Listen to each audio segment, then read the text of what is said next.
Welcome back to the channel, everybody. We are flying. We are flying towards the end here, and it's my number 4 team. It's Fly, Eagles, Fly, the Philadelphia Eagles. That was all on the spot. I didn't even mean to do that, but I incorporated flying towards the number 1 team and flying with the Philadelphia Eagles, the defending Super Bowl champions. As a Giants fan, it makes me sick.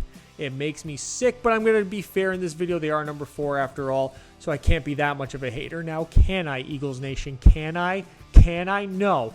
Now, Nick Sirianni's their coach. They got Vic Fangio in there. They have another offensive coordinator that's come in that could affect things. The last time we've seen a lot of turnover from a high-level offensive coordinator, this team did struggle. They ended up having to go to someone more experienced like Kellen Moore, who's now the head coach of the New Orleans Saints. We'll talk about how that could possibly affect what they're doing and how Sirianni may need to, yet again, really take the bull by the horns here. We'll talk about how Jalen Hurts is a passer compared to being a runner. It's a completely different story, and he's one of those quarterbacks that's unique in that way, where his running game significantly increases his value compared to his ability as a pure passer. We'll talk about Saquon Barkley, again, Giants fan, and how that made me sick to my stomach, and how they have a great weapons group of receivers out there for Jalen Hurts to use as well.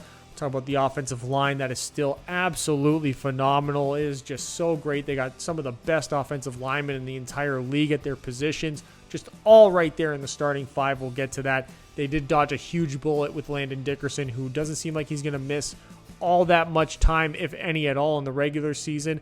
The defense was one that they turned around really quickly. Vic Fangio came in, did a great job, and they did it with a lot of young players. Quinyon Mitchell, Cooper DeJean, shout out to the white corners. And they did it with Reed Blankenship, shout out to the white safeties. They did it with adding some veteran players in the process. They did it with hitting huge on free agency, signing Zach Bond, who just had an absolute explosion onto the scene. They did it with a great interior defensive line rotation that is now missing Milton Williams, so we'll see what him not being a part of that does as Moro Ajamo gets more snaps this upcoming season. What that edge room is going to look like, it's kind of depleted at this point. It's not the strongest edge group. It's a group that relied a lot on a rotation that now the rotation seems to be kind of absent with the exit of Brandon Graham and Josh Sweat and all those other guys that they used to have in that group. So we'll see how that affects everything. But all in all, the pressure, again, dropping onto the head coach, Nick Sirianni. 5th ranked head coach, which, I feel like he's earned this role. Like there's a whole, roller coaster ride when it comes to the perceptions of Nick Sirianni.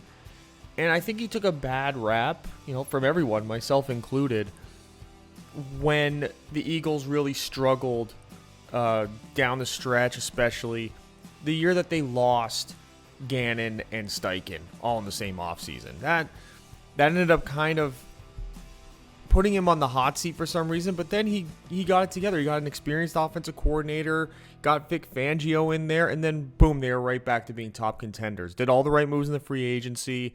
He has a really good relationship here with the front office, and the front office is giving him the tools. That's a really important thing to point out, too, with Howie Roseman, just giving him the play, being willing to pay the players. We've gone through so many teams throughout this series. Cincinnati comes to mind immediately, where it's like, man, there's certain guys that just need to get paid.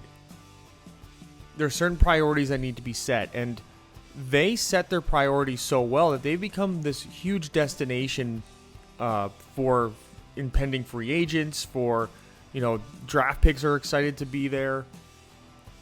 It's guys are going to want to re-sign, and guys know that they're going to get paid fair market value for the most part. And that's going to lead to guys being willing to take pay cuts and being willing to keep the teams together. And that's why this team won. It's because Sirianni's got this young energy to him. It's not like a rah energy like you get in college football. It's like this. It's almost like more of like a gangster attitude. You see him trashing the fans after a game and all that. That stuff is awesome to me. He did bring in Kevin Patullo. Kevin Patullo is going to be the offensive coordinator now that Kellen Moore is gone. This is a tough transition because, again, you're going from someone with some experience to somebody with no experience, and now how much rope do you give them? When you have Kellen Moore, it's really comfortable to kind of just let him do his thing and you get to sort of oversee the entirety of the team and focus more on culture aspect and the overall strategy week to week and personnel and all that. Now you probably got to lean more into the offensive side of things again, because you're just dealing with a guy who doesn't have the experience that you're used to. Now, you do have to build him up, of course, and how much time are you giving him? Because the last time, it was 1 year. And you can't keep having this turnover of offensive coordinators really either. It would be nice if you didn't. So you kind of want to get Patullo up to snuff here. I think you get 2 years out of a good offensive coordinator, maybe 3, just the way the NFL works. So how quickly they build up Kevin Patullo, if he gets built up at all, is going to determine how the longevity of all this. And then, on the defensive side, Vic Fangio, just for a while there, that Fangio defense was sort of a sticking point with a lot of people, because so many people were running it and it wasn't yielding a whole lot of success. And I feel like Vic Fangio took that personally, that they're kind of saying that the Fangio defense is antiquated, it's too simplistic, it hasn't evolved. And then he sort of shows up here in Philadelphia and goes, oh, okay, oh yeah, and then shows them how it's done. And that's why pretty much went like, this is why it's the Fangio defense, because I run this. And it was a really great defense last year, and it incorporated so many young players, and so many people broke out in that system. Zach Bond immediately comes to mind. Established himself as like one of the best linebackers in the league after being at best a rotational linebacker, a situational linebacker for most of his career up to that date. And then to completely rebuild the secondary in a single offseason, you brought back Chauncey Gardner-Johnson, you drafted Quinyon Mitchell, you drafted Cooper DeJean, and all of a sudden you got like this juggernaut secondary. Now they're bringing in Jahad Campbell with Nakobe Dean. Nakobe Dean was another one who had a great season. It was just a really well-run organization, and the interior defensive line did really well. There was 4 true starting caliber interior defensive lineman performances they had last year. That's why they lost Milton Williams. They still got 3 of them. You look at the edge room, that's going to be the real concern here for Vic Fangio, which we'll get to, is how is he going to create with what he has now, which is a really depleted group. He doesn't have all the bodies that he had last year. This is the least deep edge class that the Philadelphia Eagles have put out in a long time. They've done a really good job over the last couple of years of having a really deep defensive line, and that includes the edge room. Now, the depth this is the year where the depth sort of escaped them a little bit. Losing Josh Sweat, Brandon Graham retires, Bryce Huff is gone. There's just a lot of, Hassan Reddick is not there anymore, of course. He went to the Jets and never played and all that. So there's just a lot of turnover in that situation. Now you have Nolan Smith and Jalix Hunt, who were part of a rotation, who were good players, but part of a rotation. Now they're expected to take on the full workload, basically, of a number 1 and number 2 edge player on a defense. Because unless there's some sort of, they got Azeez Ojulari, they got Josh Uche to sort of replace some of that rotation, but it's not to the quality that they're used to having. So we'll see if Ojulari can reach his potential that he never really reached with the Giants with all his injury history. Josh Uche had a couple of good years in New England, but a couple of stinkers as well. Like, which player is he? This is a real great opportunity for them to sort that out for themselves in their careers and figure out where they really fit in, and if Philadelphia, the Fangio defense, can really set them up. This is the best situation for either one of them to be in, is to show the league what kind of player they actually are and where they'll fit in on an NFL roster. This in Kansas City, I'd say, are the 2 best situations to really dive into that. Maybe for like maybe for like an evolution of a defensive player moving on, the Fangio one might be a little bit better than the Spagnuolo one for that. I think there's enough evidence out there of that. I think there are some slight deficiencies here in the Fangio defense, is that it did have a lot of blue chip guys in there. They just lived up to the expectations.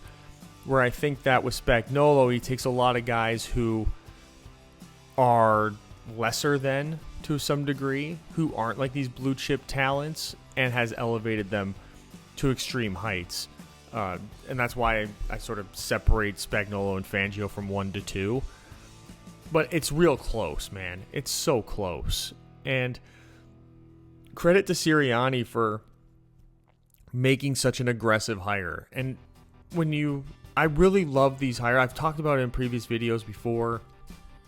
I'll keep talking about it here. I really love these aggressive defensive coordinator signings that teams have been doing, and Sirianni falls right into that. It's you go out and you get these elite level minds who, you know, at their age or the stage in their career, no one's going to be chasing them down for a head coaching job. There's very few offensive coordinators that are like that, and we saw New England pull that off with Josh McDaniels. No one's going to hire Josh McDaniels as a head coach again. It's just not going to happen. Vic Fangio is not going to have people legitimately calling him to make him the head coach of their team.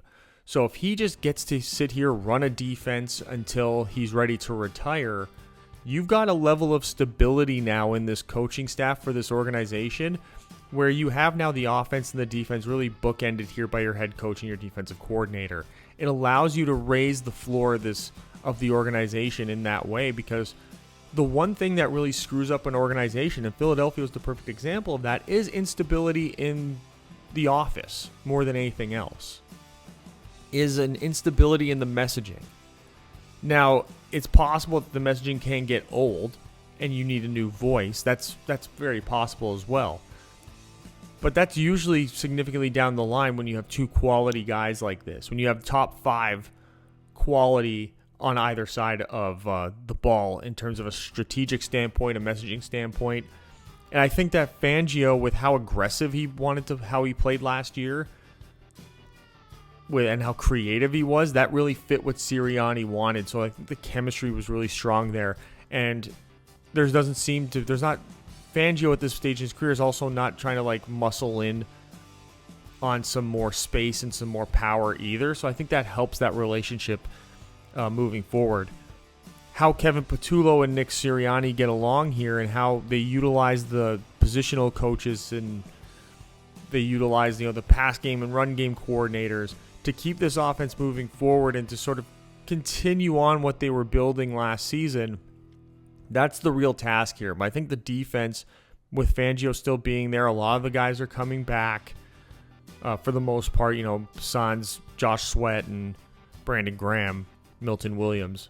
But linebackers are all coming back. The secondary's pretty much all coming back, adding a little bit of pieces there. Interior defensive line looks strong.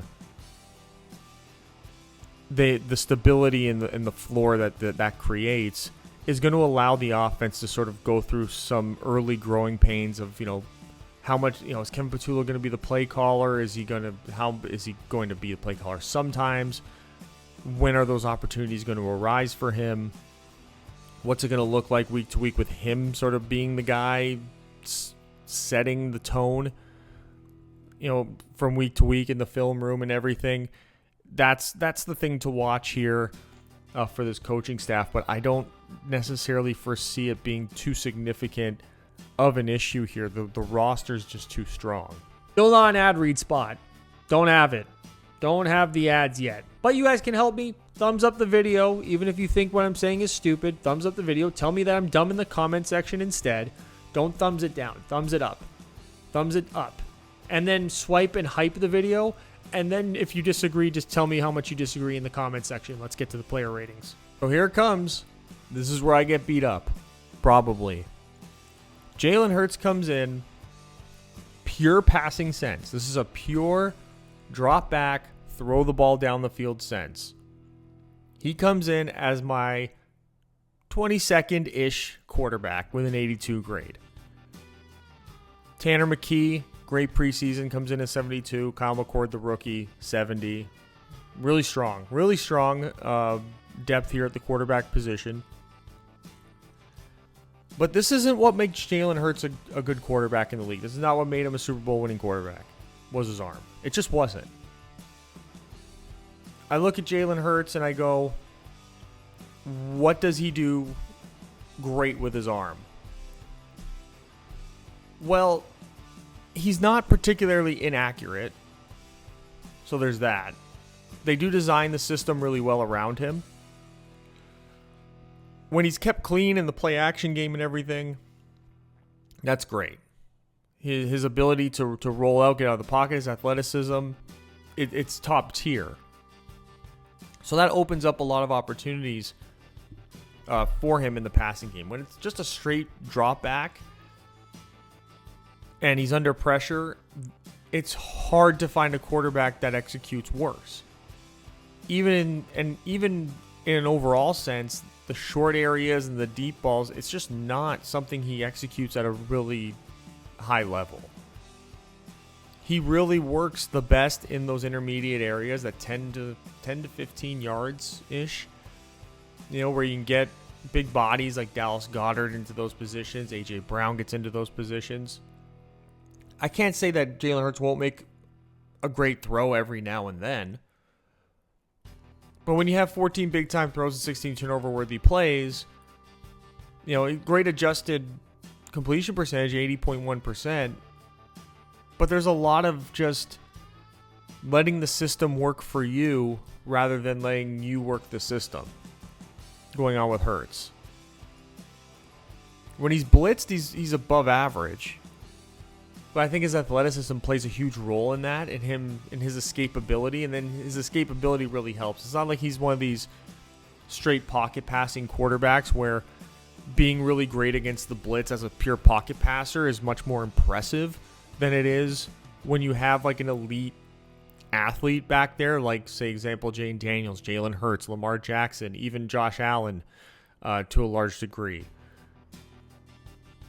Compare that to what you get from Patrick Mahomes, for example.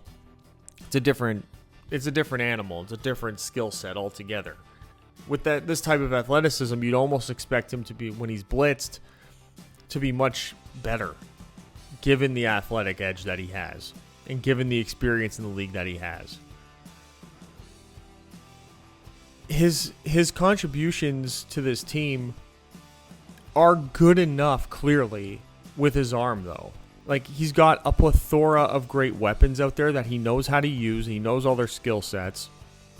He's not afraid to check it down. He doesn't really have this... How do I say it? He doesn't really have this ego of trying to force the ball into tight spaces. He kind of just takes what the defense gives him. Which, when that's the case, there's usually quarterback spies involved. There's usually very carefully carved out, edge rushes and gap control by the opposing defense. So a lot of that ends up being, these short to intermediate areas in the flats out towards the numbers. Because you got these teams that are going to run a lot of zone defense against you because they want the player's eyes towards the backfield rather than with their backs to him. And that's a huge advantage that teams with these types of quarterbacks have, is you can kind of anticipate that you're going to be dealing with a zone coverage most of the time. Very rarely are you going to be dealing with man-to-man unless there's some sort of firestorm blitz that's coming your way. And then it's just your quarterback having the athleticism and the wherewithal to understand where his escape routes are. And that takes a lot of pre-snap. And Jalen Hurts, from a pre-snap perspective, just isn't up to snuff with so many of these other quarterbacks in the NFL, which is what leads to the blitz and the pressure not being as good as you would expect from somebody with his type of mobility. He does use the idea of having a great run game to his advantage. The RPO game is very strong here. And it's because there's legitimately 3 threats involved. Rarely do you get into a situation where there are those 3 threats, where it's the running back getting the ball, the quarterback keeping it and running, or the quarterback keeping it and throwing. There's at least that. And I think teams have learned, and I think you're going to see it more often this season, is you're going to see them pretty much give the pass. They're going to focus on the run aspect of Barkley and Hurts and dare you to beat them with your arm. And if they keep putting them in that situation, I don't know that Philadelphia's going to be able to keep up, because I don't know that Jalen Hurts is that type of quarterback. So we'll see how these teams sort of work it out, but then we'll also see how Sirianni and Patullo set up an offensive system where they're going to be able to get around that. Because they did a really good job of that last year. Kellen Moore did a really good job of that last year, of consistently putting Jalen Hurts in situations where he was not having to be outside of what his skills actually are. And I think that when you have quarterbacks who are these great athletes, and you have quarterbacks who aren't these elite level throwers, you can kind of fall into a trap where you're basically forcing them to be an elite level thrower, and that kind of screws everything up for the flow of the offense and what you could potentially be. You should be running the ball a majority of the time here throughout this season, and then really using the play action game, moving the pocket, getting outside the end and all that, and chip blocking and all these little tricks and everything to get Jalen Hurts in space where he has time, where he can step into his throws, where he can assess the field properly, because when he's clean, he can get through his progressions. It's just, as the play progresses and he's holding the ball a little bit longer, it's like the alarm bells sort of start going off. Like the spidey senses get a little too tingly on him, and it kind of does affect his release point. It affects his accuracy, and it does kind of sometimes affect his decision making. He maybe has a little bit more time than he thinks he does, or a little less time than he thinks he does, and that kind of screws everything up. So his overall pocket presence hasn't progressed to that top tier level as of yet. And I'm not sure that at this stage in his career that it's going to. Because he really hasn't significantly progressed as a passer since taking the mantle here in the NFL.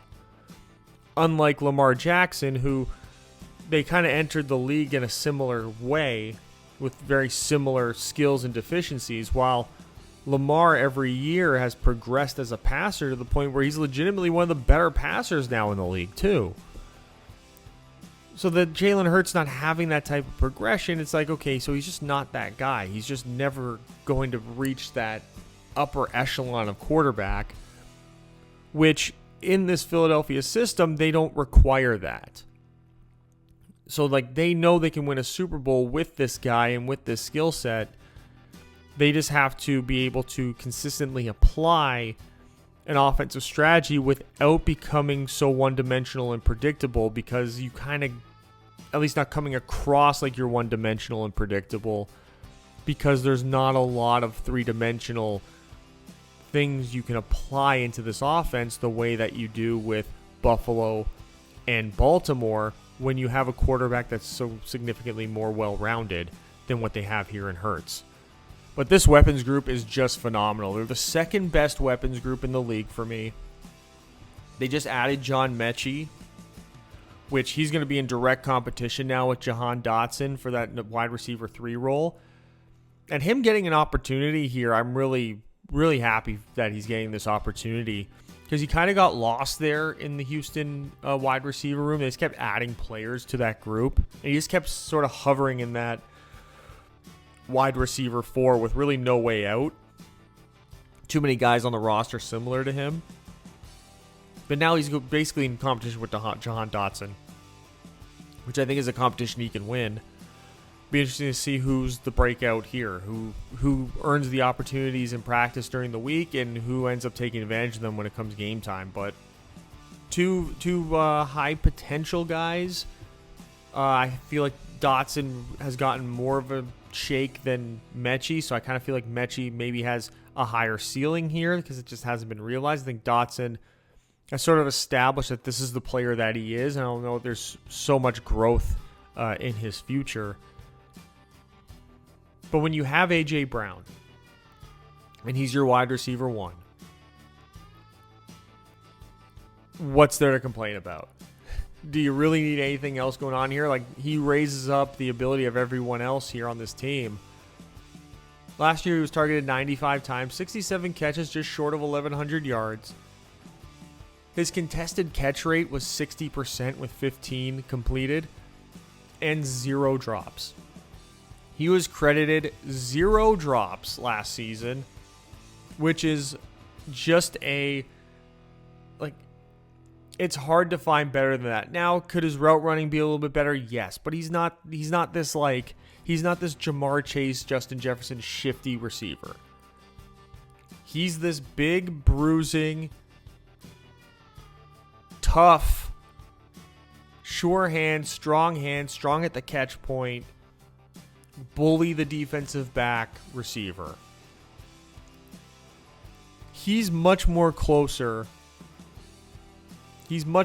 to what the Eagles had in Terrell Owens back in the mid-2000s than anything else, than like these smaller receivers. Because he catches the ball with such strength, and he is much faster than people give him credit for. He's much quicker than people give him credit for. He's much more physical than everyone else. His yards after the catch, you'd like to see it be a little bit better. He's not quite Terrell Owens when it comes to, how he is after the catch. But when you can throw the ball at all 3 levels of the field, especially in that intermediate level where Jalen Hurts operates best, being able to put the ball in traffic and into these windows where you know that he's going to use his length, he's going to use his size, and that catch radius especially. And it being a different time in the NFL where you can't just lay guys out over the middle like you used to, his catch radius in between the numbers in those intermediate areas becomes an even bigger asset, because these defensive backs and these linebackers can't just rock him to death if he has to reach for a ball a little bit more than he would like to. But he's going to come down with the ball. He's going to be open. He could probably afford to get more targets than this. Get back to that 130, 140 target range that he's notoriously been in when he puts together like a true full healthy season, and get to like 1,400 yards as well. I could see that happening this year very, very easily. Now, he does have a great partner in crime here in Devontae Smith, who had pretty similar, numbers in terms of catches and targets last year. Didn't have the yards. He had 4 drops though, and he's not like a physical specimen. They're like before and after pictures basically of each other, where it's like where Devontae Smith is like, this is what I looked like in high school, and this is what I look like now. Take these supplements with A.J. Brown. Devontae Smith's size has done kind of what people expected when he came in, which kind of made people trepidatious to draft him over Jamar Chase and Jalen Waddle. And that is, he's maybe a little too small and skinny and lanky. That doesn't open up these great opportunities for him like it did in college. Because the NFL is just a little too physical. The players are a little too strong, a little too big. So his ability to become like this number 1 receiver in the NFL just really isn't there. But he is a great high-end number 2, obviously. He's better than a lot of number 1s that a lot of teams have, admittedly. But he does it playing against like the team's second best corner, which is good for him. He's going to do it playing hopefully against more cushions and everything because of his speed. And he does have a good release off the line, which kind of allows him to avoid the physicality at the line. But if you are able to get your hands on him at the line of scrimmage, he's pretty much done for. He just doesn't have the strength to get around you. So you get into those like tougher bump and run defenses with those bump and run corners. That's where he's sort of going to struggle. You want to play against those teams that have those cushions that play those zone defenses. And being in this offense, like we talked about just previously, you're going to see a lot more zone defenses, thankfully, because of the ability that Jalen Hurts has, his escapability, which is going to open up more opportunities for Devontae Smith. Now, at the catch point, he needs to get stronger, and I don't know how motivated he is to become like a bigger receiver if he just feels comfortable being in this slender size. But clearly it works for him to some degree here, and I don't know that him putting on more weight is going to be beneficial to him, so it's not going to sit here and recommend it. It would be nice to see him get a little bit bigger, considering he takes about half of his snaps out of the slot. So lacking the physicality and playing in the slot that often does kind of hurt what the offense can do. Now you're stacking him with A.J. Brown on one side of the field, running little crossing routes, little scissors and all that. I get that. I get why then you have that alignment. But you'd like him to be, kind of away from the play in running situations. You don't want him really involved in that because he's just not going to contribute in that kind of way. He's kind of just got to get in the way of the guy, and kind of allay him like a bullfighter to slow him down a little bit. And he's best suited as like a deep threat because he has the speed and because he's got like sneaky hops and length. He got those long skinny arms and everything. Can get around guys to some degree. But when you don't have a great deep ball thrower, now you got to kind of operate in those short to intermediate areas where there's going to be a lot of pressure. It's going to be a lot more contested catches, a lot more bang plays, which just doesn't suit who he is. So I don't know that he's ever going to be like that consistent 1,000-yard receiver. I think what you're seeing here, 68 catches, 833 yards, 8 touchdowns, about 300 yards after the catch. That's pretty much the player that he is and who he's going to be. And for this offense, that is fantastic. That works out really great for them. Especially when they have a very specific carved out role for him in this offense. Kind of like what they have with A.J. Brown. Like there's just a level of consistency that can bring.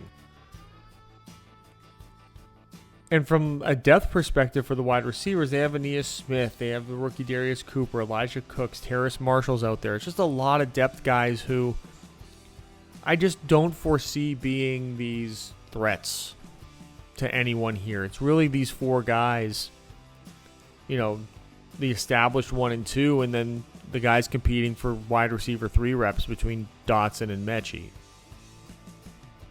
You get to the tight end here, you got Dallas Goedert, who's very quickly become one of the most underrated and underappreciated tight ends in the entire league. He didn't get a lot of red zone opportunities last year, not a lot of contested catch opportunities, only had 42 catches, just less than 500 yards. I would love to see him get more involved in the red zone.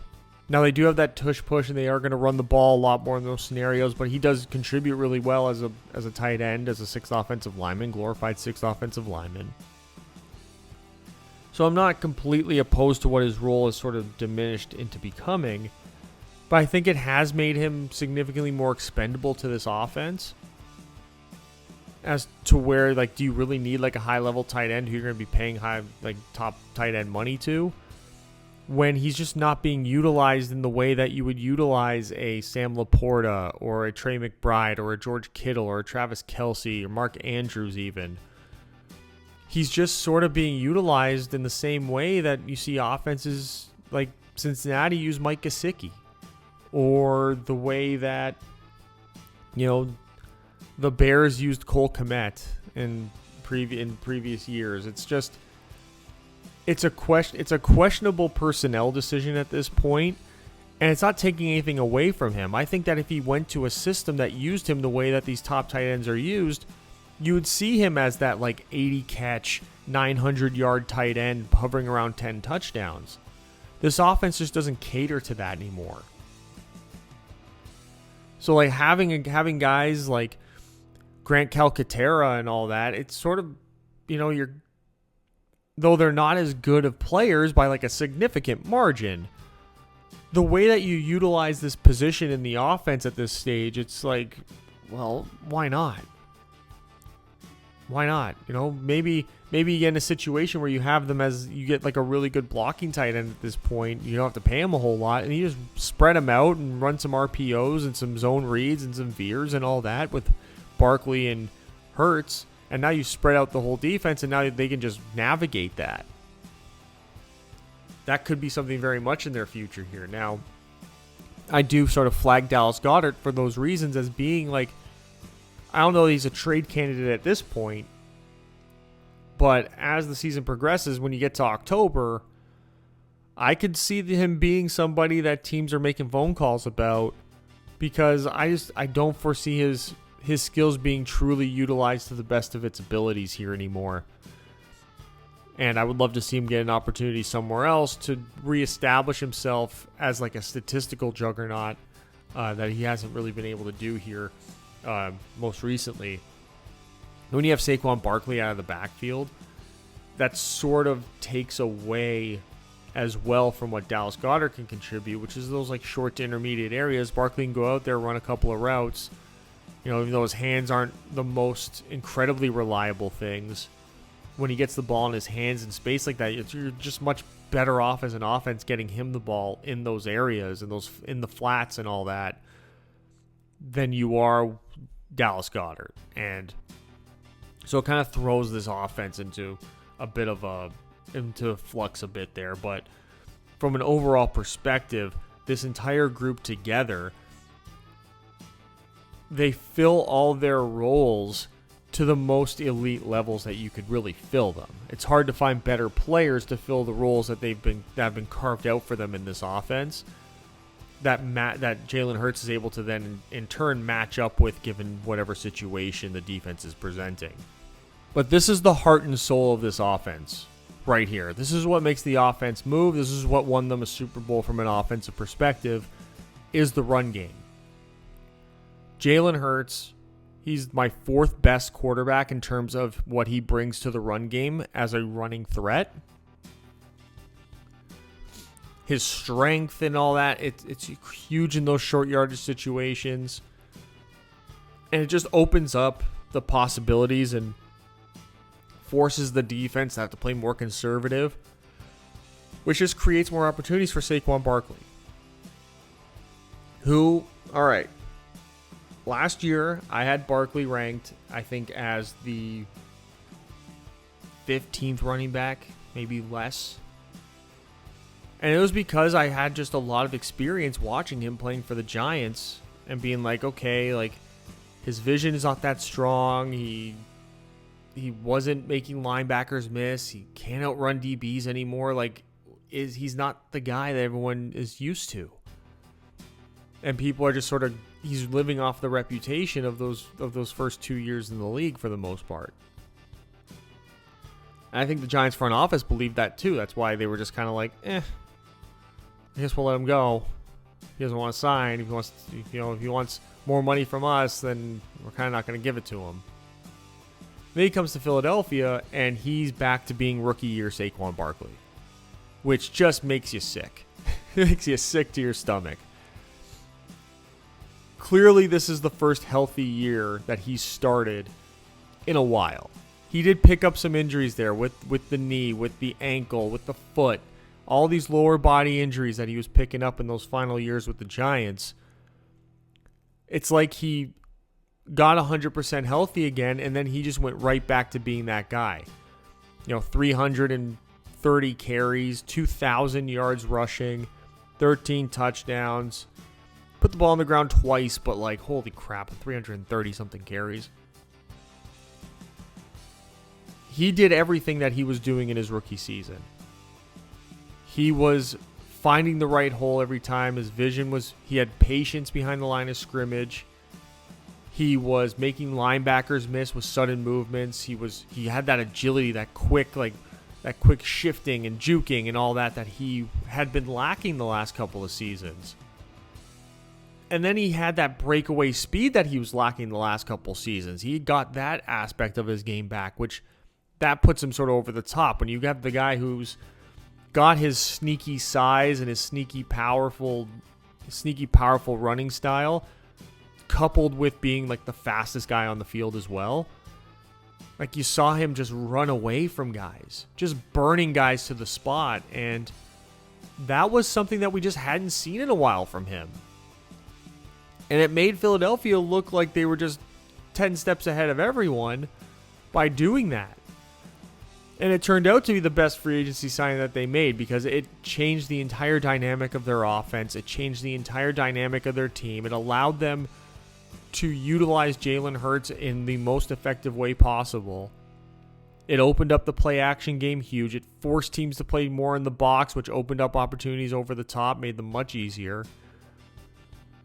He just changed this organization. And we talked about Josh Jacobs a couple videos ago, who did the same thing for Green Bay. But he might have just brought back the running back position and started to make teams view it as, you know what, maybe we do invest in these running backs. You know, as teams go back to like those two high shell defenses to sort of account for these firepower offenses, it is opening up more opportunities. If you have an elite level running back now, you might have a chance to win a Super Bowl, more so than an elite level quarterback, which was proven last year. Now, there is always the fear that Barkley, you know, is going to get hurt again. He does have an injury history in the NFL. Can't just pretend like it doesn't exist anymore because he came out and had this powerful of a season. It's still there. It's still looming. So it makes you really wonder how much do you run him into the ground the way that you did this previous season? With 191 zone carries, 147 gap carries.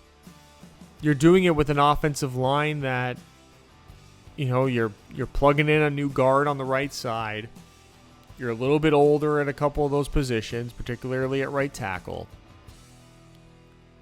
Teams are going to be playing much more aggressive at the line of scrimmage now against you. They've been studying you all summer trying to figure out how to stop this. Is it worth continuing to present him with this kind of workload? Just ride him into the ground, and then when it's over, it's over. I could see that being a legitimate strategy, and I'm fine with that. But I think that's also why you go out and you get A.J. Dillon, just to be his backup, to be a good complement to him, to be somebody you can hand the ball off to and try to beat up some defenses late in games. But when you have a guy like Barkley, he pretty much has to get 90% of the touches for the running back position, right? You pretty much got to give him the ball 25 times a game in some way, shape, or form. Now, you try to manufacture that by getting him out in space and allowing him the option to get out of bounds and everything. But Barkley's also the type of player where he feels like he can score a touchdown on every single play, especially coming off the confidence that he built up last season. There's no reason why he shouldn't go out there and believe that I can't score a touchdown every time I touch the ball. So that's going to bring him that maybe overconfidence that he had in those early years with the Giants, where he was putting himself in harm's way more often than maybe he should have. You know, just trying to do too much behind the line of scrimmage, rather than just hitting the hole and taking the yards and getting 5-6 yards. He got to a stage where he was getting the ball and he was doing a lot of dancing, and it was being ineffective because teams were they were surrounding him, gang tackling him, and it sort of made things ineffective. It sort of hung the offensive line to a large degree out to dry because he was operating outside of what the play was designed to do, which just made the offensive line look bad a lot. Not saying that the Giants had a great offensive line, but they were made to look a lot worse than they were in a lot of situations because of the way that he was choosing to go about things. And because it led to so many highlight reel level plays, it was kind of hard to tell him to not do that because that's kind of the player that he is. Now, how does that rear its ugly head here in Philadelphia? You hope that at this stage in his career, he's a lot more mature and he's a lot more savvy to know to maybe not do that, especially when you have a great offensive line like what Philadelphia has. That's probably going to leave him much more obvious holes to hit. And they're going to get to that second level, and the linebackers a lot faster than everybody else, like they did last season. So maybe he plays with that level of confidence. But I do think that Eagles fans should at least consider that possibility coming up, because it has come up before. Not trying to trash the guy or anything like that. He was as much of an MVP last year as you could come across. But,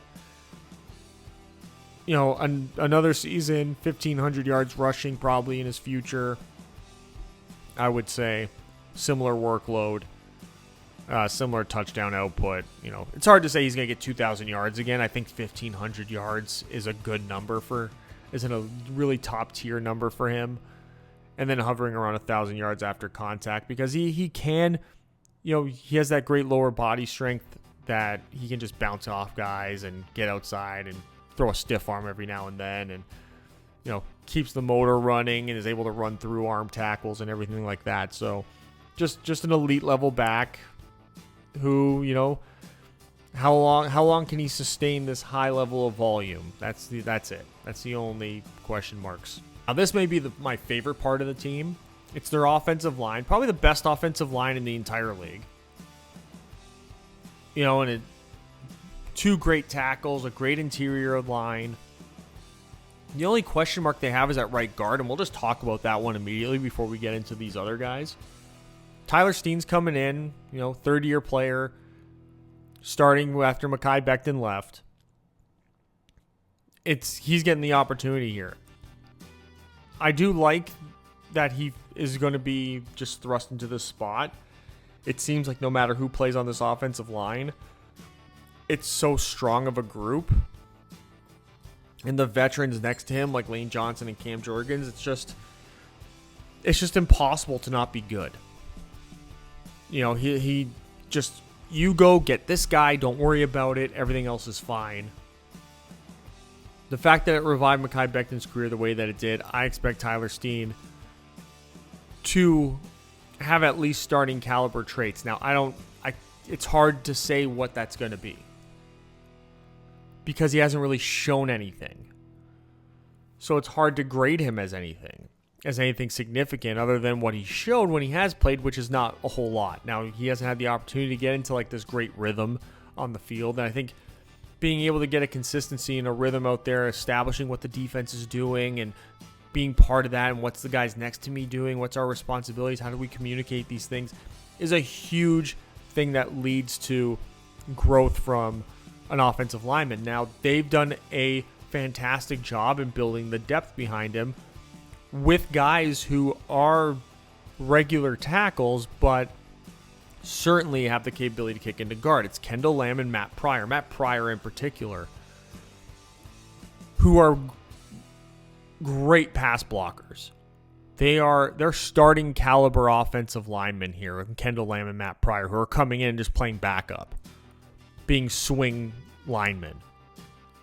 You have Kendall Lamb, who can play on the left side. You have Matt Pryor, who plays on the right side. If all fails with Tyler Steen, they just plug Matt Pryor in at guard.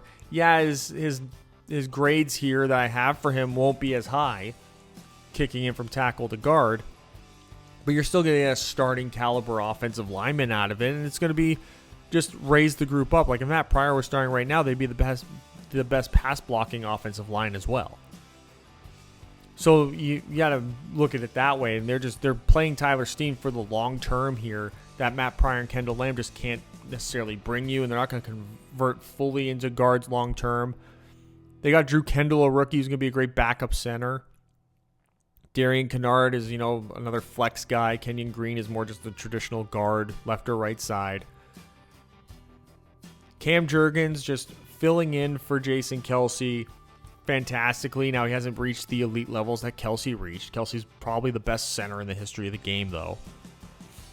So it's, give him some time. But being able to slide in, be a quality starter, and there be really no drop-off in terms of the production of the overall offensive line just speaks to the ability of this team to develop offensive linemen, which is why, again, Tyler Steen, I'm completely okay with it, even though he doesn't seem like he's the best option early on in the process here.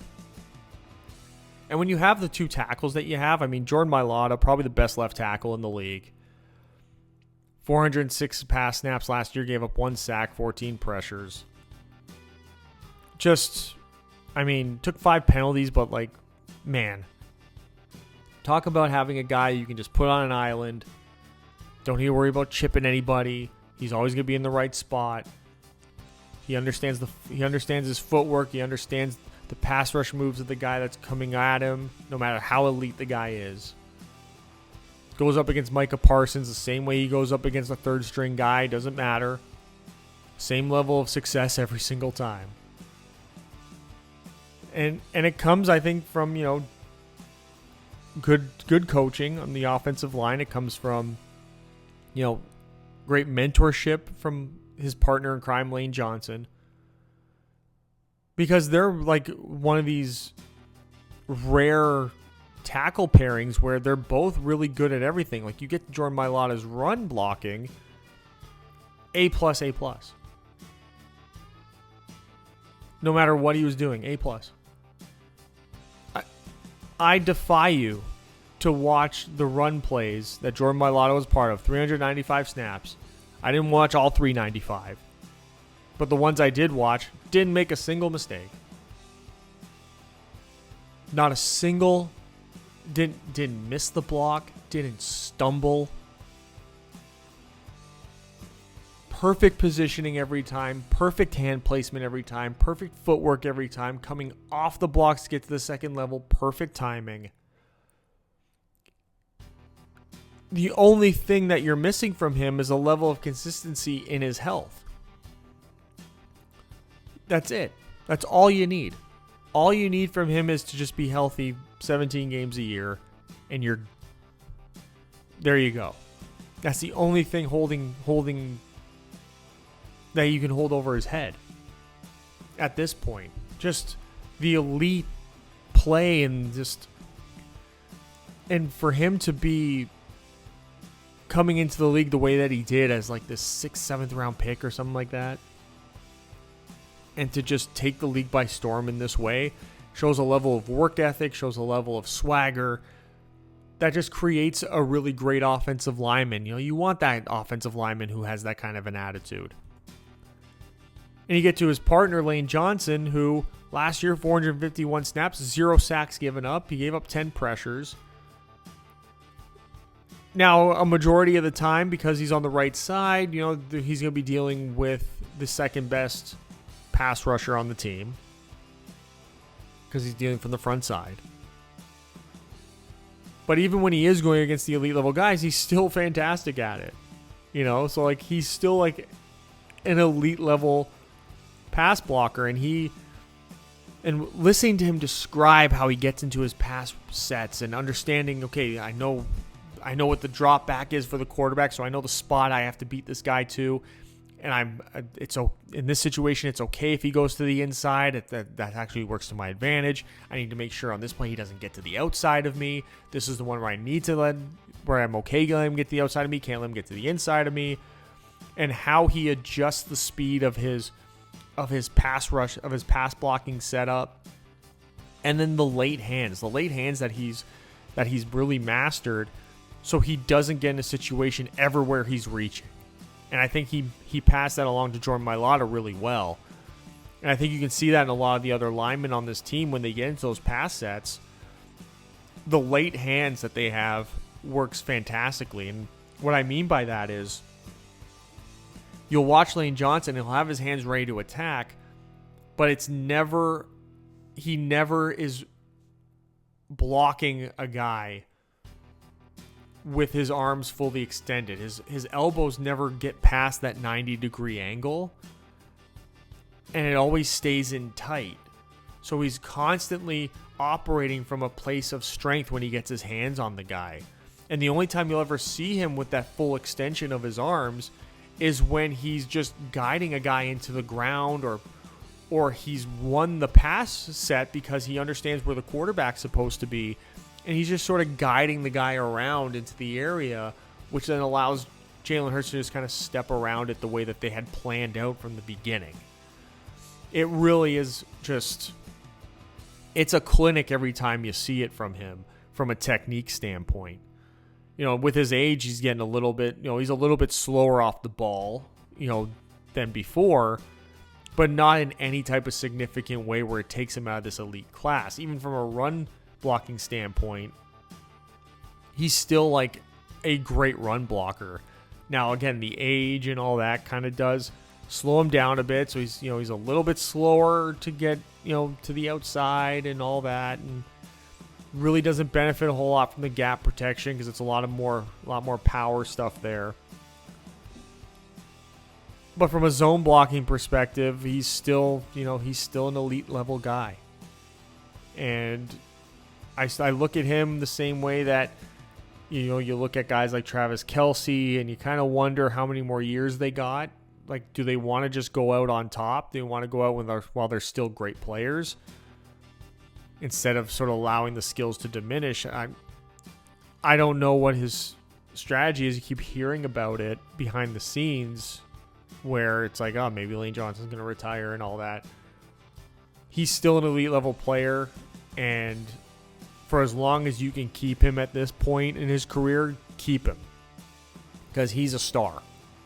And he's a Hall of Fame level tackle, and you don't want to just let that go out the door. He brings so much to this team. Like, we talked about his ability to sort of pass on the traits that he had to all these new linemen that have come through the door. And I said this earlier, they really dodged a bullet with Landon Dickerson not picking up a significant knee injury here, because Landon Dickerson has been a great interior offensive lineman. Now, from a pass blocking perspective, he just hasn't been all that great. He is a converted center after all, so he didn't exactly enter the league with these, like, I can pass block on an island skills, because that's just not what a center does. A center doesn't go out there and live on an island in pass protection. He does it much more so here, being a guard now. So he is taking his lumps in that sense, but when you have those two bookended tackles there who don't need any help, it allows you to keep your running back in, who's going to help out in those A and B gaps, and that's a huge advantage that very few teams have. So it does protect Landon Dickerson to a huge degree. Now, how much is that injury going to affect him? Will he ever be 100% healthy this year? You want him to be able to execute in the run game, because he's an elite level run blocker. Great zone blocker, not great in gap. Size and length coming into play there. But from an athletic standpoint in the zone, it's just like fantastic. Fantastic. They developed him in such a great way. He really learned a lot from Jason Kelce, who was like an elite level run blocker. So watching him being able to continue that even without Kelce there just shows to his ability and a great development that it really stuck with him, that he figured it out, and when you have these guys on this team that are also technically strong, the foundation and the floor of how bad they can be is just so high that it's almost like even on a bad day, they're still like a top 5 offensive line in general. Which is why you look at Tyler Steen and go back to Tyler Steen where we started with this. Man, does this all look very promising for him and what he could potentially be at this time next year. I just can't imagine this group somehow even being better. But you got to anticipate that Tyler Steen is going to improve this year and that they are going to be better. Barring Landon Dickerson's injury being more significant than what it is, I don't foresee this group being anything other than dominant every single week. And when you're playing against teams that are drastically improving their defensive front, like your division rival New York Giants, like Dallas, who still has Micah Parsons, this is a huge advantage. And it cancels out what these teams are building around them, and it just opens them up the same way it opens you up against any other team. It allows your skill players to still operate with a level of comfort that is going to allow them to be these elite level players again. So it's just such a well put together group. They've done such a great job of drafting a year or two ahead of their needs. And this year they weren't really able to do that, and that's why you go and get Kendall Lamb and Matt Pryor, who are like these swing offensive linemen. Offensive linemen 6 and 7 can play across all 4 tackle and guard positions. You just are lacking from the center position. But you lose Cam Jurgens, you kick Landon Dickerson inside to play center. I think that's sort of the plan from that perspective. So you have the starting lineup, you got the depth. Look at the depth of the offensive line. That's a starting caliber offensive line, even for the depth. There's offensive lines in this league that aren't that good. So it's just such a well put together group, and this is where the Eagles front office and their team, from a team building perspective, should really hang their hat on how great they are at doing that. So overall, they are my 8th ranked offense, 16th in pass offense. The number 1 rushing offense by a huge margin. A tremendously huge margin. There's no team in the league, from an offensive line to running back to quarterback enhancement perspective, that brings what they bring. It's so elite. It's so elite. It's got, I think, the largest gap between any 2 teams in the entire league from one spot to another. So the number 2 run team is nowhere close to this. Now we're going to Vic Fangio's defense here, a defense that did a tremendous job down the stretch.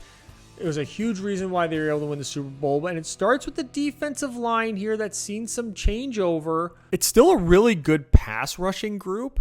They're 10th. Their run defending is a bit of it's a little gross looking. Hopefully they can play ahead a little bit here. But the fear really is that if they get behind in games, this group may not be able to keep up. But Nolan Smith is being thrust into that number 1 edge position. So he's going to take a lot more snaps than 530 this year. He's going to be looking at 750 probably by the end of the season. And he doesn't really have the size and versatility to play anything other than just outside the tackles. So we'll see if in those extra 200 snaps he's going to have this year, projected at least, if he's going to start working, over the tackles, and, if he's going to start, starting a little bit inside, if they're going to go a little bit smaller, like that Spagnuolo NASCAR front. We'll see what they end up doing there. He was still 26th in pass rush win percentage, so he's doing pretty well. It's just you don't know what this is going to look like when the snap count is increased, and it's not just 530 defensive line snaps where it's 530 snaps where he's 100% at the advantage every time he's on the field. That was something they were able to put together last year with all that depth that they had, where every single edge player they had was always on the field at the most advantageous time for them, which allowed him to produce this type of performance. Even from a run defense perspective, where he just played really, really well in how he set the edge properly, and there wasn't a whole lot of expectation on him to be the guy to make the stop on those 3rd and short situations, on those 4th down situations. His job was to just make sure that this gets funneled in to those monsters that you have on the interior defensive line and to your linebackers, Zach Bond, Nakobe Dean, whoever. And he did that extremely well. Very disciplined in his pursuit routes, very disciplined in not getting too far ahead in the run, in running situations, not committing so hard to just pinning his ears back and trying to be a pass rusher, playing with a really good IQ and really good eyes that he's carried over from college. So that's a huge improvement on his game since he's come into the league. So I expect that to be a real asset for him this year. You just wonder if, as he gets more snaps this season as compared to seasons prior, what that's going to look like for him as his stamina, all that, and does the mental aspect of the game sort of wear on him throughout, where he gets maybe a little too instinctual, and then teams sort of can take advantage of that. So that's yet to be seen, but I think he's coming in as a good number 2 edge quality player, where they haven't rushed him along So now this is the time where they're pushing him into that featured spot. And he's got a decent complement sort of all over the place here. Jalen Hunt right now is listed as the other starter, who is kind of in the same scenario that Nolan Smith is in. Like he was much better in running situations than pass rush. But this is the time where he's going to get this opportunity to have those opportunities where he pins his ears back, because he didn't really get all those many opportunities. You know, when you had Bryce Huff and you had Josh Sweat and you had Nolan Smith, those were really the priorities in here. And I think that the fact they're putting this much faith in Jalen Hunt says a lot about how they feel he fits and how they feel he's progressed since coming into the league. But he's also got some, they also got some safety measures in place here with Josh Uche and Azeez Ojulari, who, have some experience in the league. You kind of know what you're getting out of them.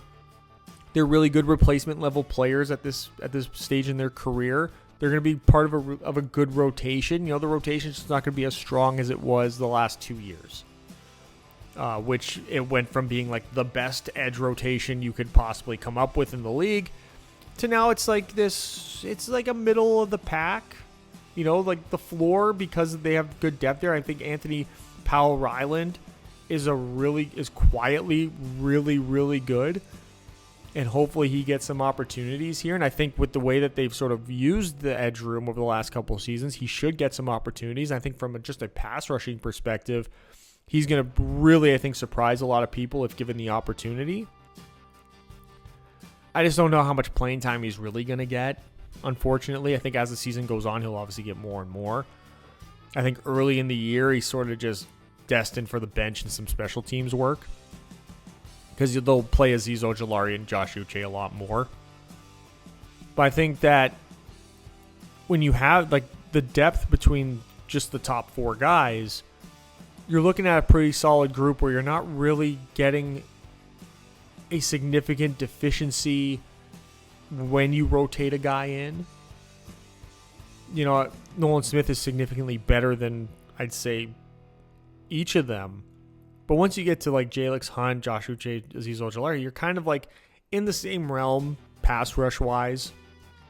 And then from a run defense, you lose a little bit, but when you're an edge player, as long as you play just a disciplined, like I just said with Nolan Smith, as long as you're disciplined in the route that you take and keeping your eyes up and not letting your eyes drop and focusing so hard on just getting around the guy that you're tasked with in front of you, then it should really be all good.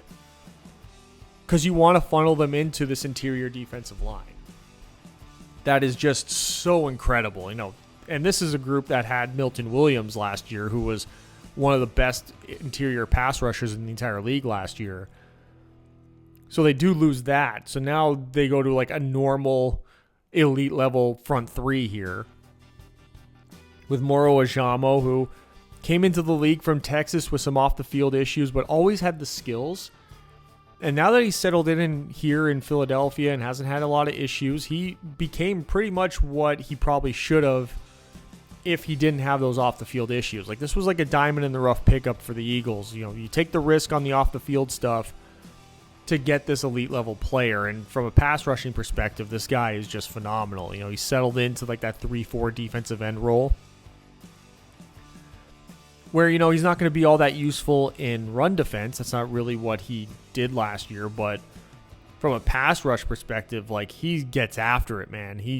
The athleticism, the length, he gets skinny going through gaps and everything. He's just really great. Jordan Davis, former first-round pick, nose tackle, hasn't really panned out the way that they were hoping. But he's still like this solid, like he's somebody that can play across all 3 downs. Because he is solid. He understands his role as a nose tackle. He uses his size. He has sneaky athleticism. So I'm not completely down on Jordan Davis. I think he does have a role here that they're going to want to keep him around for, because the other defensive tackles on this team don't really have that like nose tackle mentality. He's just ended up being like a much more traditional nose tackle that I think they were projecting. Like, he's a top level nose tackle Sans Vita Vea and Dexter Lawrence. Like an old school elite level nose tackle is what Jordan Davis plays like. From a depth perspective, there's not really anyone that can replace him either. Like Gabe Hall, Byron Young, rookie Ty Robinson, they're all kind of just more 3-techs anyway. And then you get to Jalen Carter, who's like this elite level 3-tech, who, again, his talent was so high. Took the chance on him with the off-the-field stuff, and it's really worked out. Because from an interior pass rush perspective, it's tough to find somebody who was better than him. He was 17th in win rate, 5 sacks, but he was eating double teams. The other thing that he was doing was in the situations where he was getting those double teams, his eyes were so strong that he was able to anticipate the quarterback throwing the ball, knew when to kind of dial it down a bit, so that way he can get his hands up, 6 batted balls. And 582 snaps in the B gap, like a true elite level 3-tech that the league has been looking for outside of Chris Jones. Like, he entered into that conversation now with Chris Jones, where it's like they're like 1 and 2 in terms of being these elite level true 3 techniques. Really in all aspects of the game. He's not the greatest run defender, I must say, because he does get caught focusing maybe a little too much on being a pass rusher. So you want to see him improve in that aspect, but he's just got all the skills in the world to be able to really be this elite level player. You get the pass rush out of him. This is like, I don't want to say he's Aaron Donald, because he's much larger than Aaron Donald. His size is much more traditional for a defensive tackle than Donald's was. But you pretty much have him on your team because you want what he brings from a pass rush perspective up the B gap. That's the main role that you want him to have. That's the main role you want him to play. I'm not completely unsold about him being able to develop into being like an elite level run defender the way that you see from Chris Jones, the way you see from Dexter Lawrence. But he's going to have to become that in order to enter that conversation, because Aaron Donald, even though his main thing was pass rush, he still contributed in high level, elite levels as a run defender as well. So you want to see Jalen Carter add that to his game. I wonder what those opportunities are going to look like. I think now with Milton Williams gone and the depth not really being as strong as it was, we're going to see him get all those opportunities now, pairing up with Jordan Davis. And then you'll see Davis probably come out and Moro Ojomo will come in more true pass rush situations. So I feel like that's probably going to end up being what the rotation looks like here between them. And I really like the projection here of Jalen Carter getting to that double-digit sacks this year, of him being able to build on what he did last year, on Fangio and this defense understanding him a little bit more and putting him in more advantageous situations. And now with a lot of peak athleticism sort of around him now in Hunt and Smith, even though their overall quality may not be what it was, that athleticism is going to put these offensive lines on their heels a little bit, and Jalen Carter's going to be able to execute in those gaps. There's going to be a lot more outside pass rushes here coming from these guys where they're just trying to bend around the corners, which is going to open up that gap between the guard and the tackle a lot more. So it's going to give Jalen Carter these huge opportunities to use his athleticism to sort of penetrate in those areas. And then you have this linebacker group, which is 6th in coverage for me. They are 18th in run defense. Now, I like Nakobe Dean and Zach Bond as run defenders. The way that they've built this linebacking group up, it's very similar to what I feel like they have with the defensive line, where you're going to have this rotation going through. And I feel like Zach Bond and Nakobe Dean, as Nakobe Dean sort of heals up here, you're going to see a lot more Jahad Campbell and Jeremiah Trotter Jr., which means they sort of lower the overall score of because you just don't know what you got from Jihad Campbell. You know you got a great athlete. You know you got a good blitzer. But what do you have in terms of being like a true run defender? It's hard to project that. You know, Nakobe Dean had such a good season last year, complimenting Zach Bond. You know, you got Jeremiah Trotter Jr., who's sort of in the same boat as Jihad Campbell. So from a coverage perspective, they're all kind of really good. Like between Dean, Campbell, and Trotter, they're all kind of within the same realm. It's the significant drop-off in what you feel like you can get from run defense from them. But, you know, Jihad Campbell's still a first-round pick. We'll see how he sort of fits in here while filling in those true starter reps from Nakobe Dean. And when Nakobe Dean does come back from his injury, however soon or not soon that may be, how they really work the rotation. Because you know that Zach Bond is going to be the constant. And we talked about Fangio and his defense and how he really evolved this group to this elite level by developing players, developing them quickly. Zach Bond is the epitome of that. 111 tackles, less than 10% missed tackle rate. He was 6th in stops percentage, 5 forced fumbles. So he was executing not only on first down, but, man, you got into those third down situations where you needed a stop, he was making them. He was hitting the right gap. He was reading what the offensive line was doing. He was understanding what his defensive linemen were going to be, and he was hitting the right areas every single time with sure hands, wrapping them up, bringing them down. Just an amazing performance. Even from a coverage perspective, he was targeted 64 times, gave up 51 catches, but only 350 yards. So he was coming downhill fast. He was sticking on his guys in man coverage. He was anticipating in zone coverage fantastically, where if he was giving up a catch, that guy was going down right away. There wasn't run after the catch against Zach Bond anywhere. And if you were, you were getting a 3-4 yard gain, and that was about it. 5-yard gain. You weren't getting much more than that. He only gave up 1 touchdown, had 1 interception, 3 pass breakups. And for a linebacker to have a passer rating of 88.4 when targeted, like, how can you expect there to be all that much better than what Zach Bond was able to produce last year? And now, how he fit into this system, how they used him, you know, how they continue that, you want to hopefully create an environment where he's not this one-year wonder, where you don't get too into using him in different ways. You had him in a specific role. Now that's his role. Just use him like that and you'll be fine.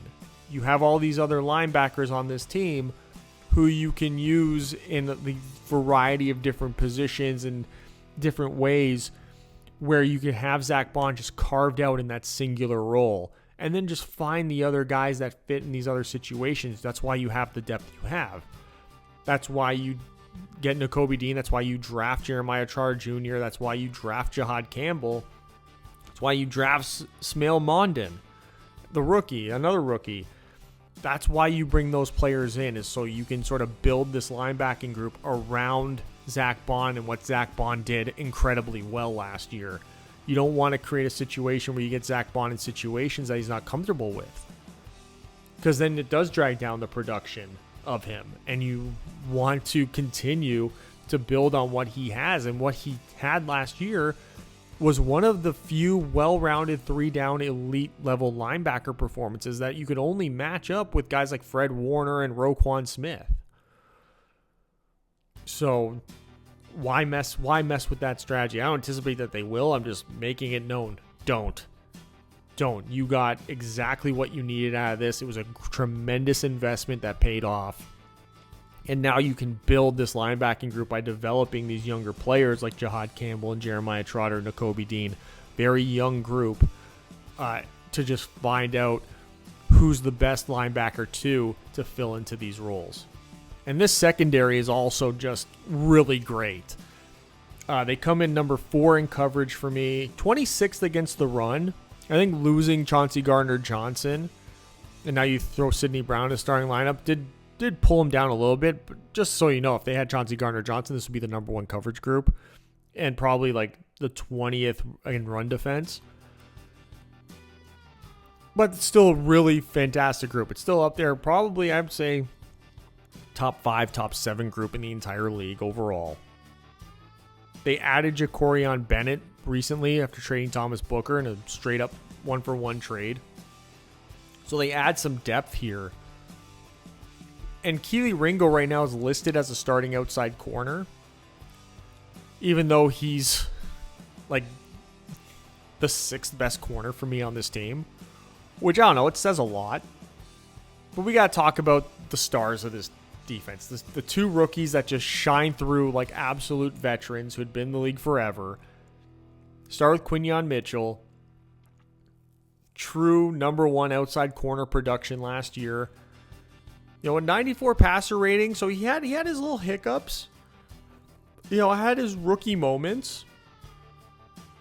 But for the most part, 71 targets, 42 catches, 483 yards only, gave up 3 touchdowns, no interceptions, 9 pass breakups, only 3 penalties. And a really balanced game as well. Played well in man, played well in zone. So he's got a really good balanced aspect to his game where he can sort of do everything, and that's really helpful for Fangio. It allows him to be a little bit more expansive with the way he calls a defense from week to week, knowing that you got Quinyon Mitchell where it's like, okay, he can stick man coverage with a team's number 1 guy. He can play a good zone and bait quarterbacks in and play with really good anticipation. He's got all those aspects.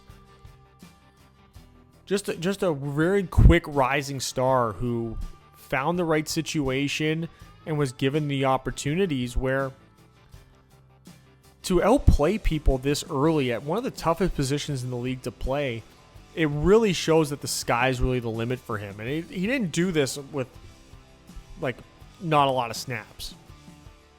Took 947 snaps last year. 876 at outside corner. So he was working the outsides against Malik Neighbors, against CeeDee Lamb when he lined up outside, against Terry McLaurin. He was out there doing the grunt work and doing it really well. And then he had a compliment there in the slot with Cooper DeJean, who just had a fantastic performance as well. 602 snaps from the slot. Didn't have the snap count that Quinyon Mitchell had. Played much more situational early in the year, but really picked it up towards the end and had a great playoffs.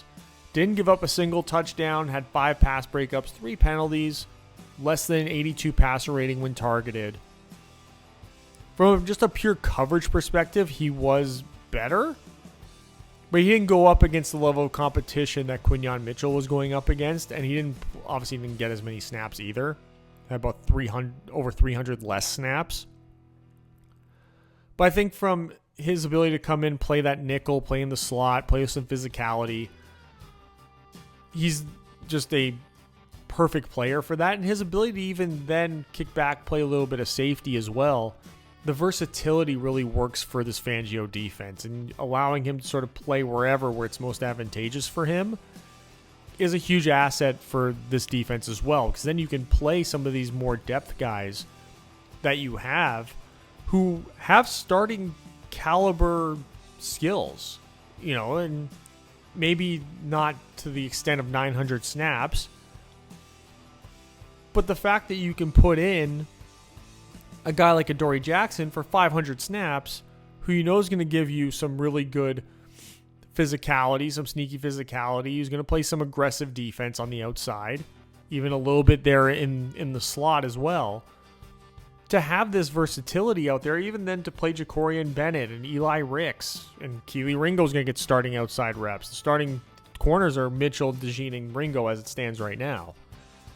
But to have the ability to mix in these really good veterans, it just continues to add to what made this defense so great last year, which was all the depth that they had, where there wasn't a single team that they couldn't figure out how to match up against them in the way that benefited them the most. And now they're again in that scenario from a cornerback perspective. Even from a safety perspective, you know, you have Reed Blankenship, who is a really good cover safety. what he brings in the run game, you'd like for it to be much better. But, from a coverage perspective, a 73 passer rating when targeted, 4 interceptions, only 1 touchdown given up. He's really a true center field free safety for this team. You just like for him to be more aggressive in the run game when he's given the opportunities to do so. But that's not really what his role is. He only took 177 box safety snaps last year. And that's with Chauncey Gardner-Johnson, who's much more of a box safety slot defensive back. So maybe that role increases for him. And especially when you have Sidney Brown on the roster now, it's, he's always been on the roster, but he's in the starting lineup. You drafted Andrew Makuba.